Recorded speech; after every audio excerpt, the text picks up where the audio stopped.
If you're using EntreCultures, you have access to authentic resources with real-world tasks and performance assessments. But you also have so many additional resources right at your fingertips. These resources can be found in the introduction at the front of the textbook, in the appendices, and online.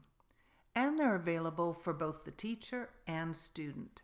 So let's take a closer look. Here are some key features from the introduction to the teacher edition of the EntreCultures series of textbooks. First, you'll find the scope and sequence, then an overview of the concept of interculturality, which is at the heart of EntreCultures. Interculturality is integrated throughout every aspect of the series, from the resources to the authenticity of the tasks to assessments. In the introduction, we elaborate on what it means to cultivate interculturality. And then you can explore the examples of the intercultural learning targets that highlight what students can do as they develop an intercultural mindset through knowing myself, exploring communities, and engaging with the world. This introduction section also provides supports for various instructional practices, such as staying in the target language and providing comprehensible input, integrating differentiated instruction, and engaging heritage learners. You'll also find overviews of how EntreCultures teaches vocabulary and context, as well as grammar as a concept in contextual settings. You'll also see an overview of performance assessments and rubrics. And more information is provided online on the learning site, which we'll look at a little later in this segment. To get a clear picture of how each unit of the text is structured, there are overview frames for each component: the cultural introduction, vocabulary, grammar, and formative and summative assessments. Many of these supports are also available for students, including a collection of expressions to use in the classroom.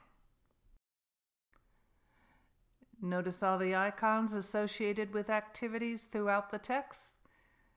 Find the legend in this introductory section. And be sure to engage your students with the scavenger hunt we've provided to help them become familiar with the resources.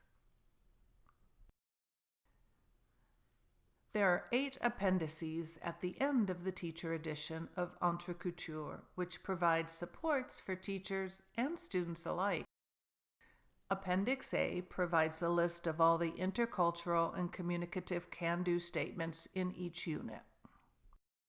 Rubrics for the summative assessments of each unit, plus holistic and analytic rubrics for formative assessments, are all found in Appendix B. Appendix C includes correlations to the AP and IB course themes. These first 3 appendices are also found in the student edition of EntreCultures. Appendix D provides teachers with transcripts of all the audio and video resources. Appendix E highlights strategies for building comprehensible input and output, followed by suggested instructional strategies for specific activities in the text. Another resource teachers find useful is Appendix F, an index of the grammar and learning strategies videos.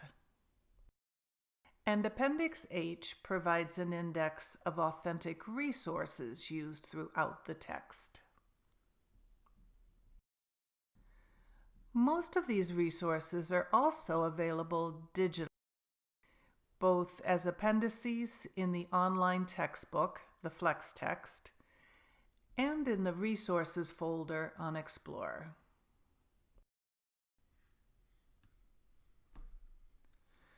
For students, there is a folder with blank graphic organizers that they can type on, the grammar and learning videos for all levels, all the summative and formative rubrics, and the can-do statements. For teachers, we have all that, plus a teachers only folder with items like culture notes for students to collect their intercultural reflections, midterm and final exam materials, guidelines for incorporating performance assessment into instruction and scoring using rubrics, answer keys and audio scripts, tiered formative assessments, proficiency trackers for each unit and for the year, plus a variety of other resources you will find useful. As you can see, some of the resources are found both in the textbook and online, but the online resource folder contains a few more items. So don't overlook what's at the beginning of the textbook, what's at the end, or what's online.